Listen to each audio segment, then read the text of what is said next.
In a surprising move, former President Donald Trump expressed his support for a ballot measure to legalize recreational marijuana in Florida.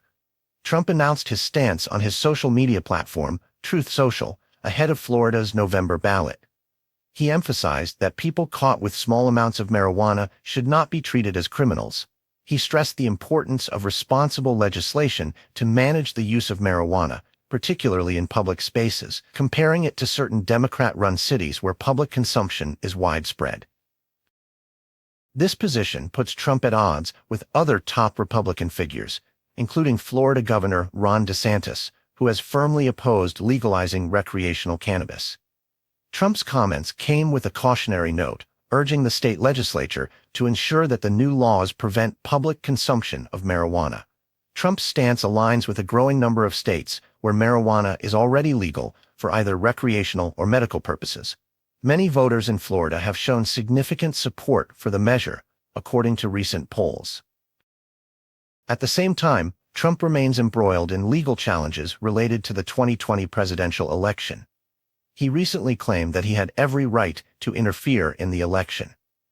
Trump's assertion comes amid numerous indictments, including a fresh one from special counsel Jack Smith, who has targeted the former president on charges of election subversion.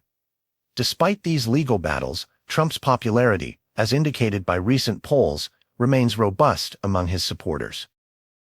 Meanwhile, Vice President Kamala Harris and Joe Biden are intensifying their campaign efforts with a notable joint appearance at a Labor Day parade in Pittsburgh. This marks their first shared campaign event since President Biden announced his decision not to run for re-election. The duo's in-person engagements stand in contrast to Trump's single virtual event with the United Auto Workers Union in Detroit. Harris and Biden are also deploying several surrogates, including influential figures like Minnesota Governor Tim Walz and Second Gentleman Doug Emhoff, to campaign across key battleground states.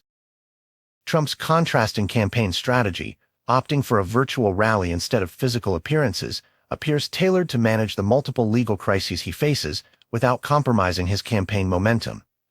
While his support for legal marijuana in Florida hints at a more libertarian tilt, it underscores Trump's complex political posturing.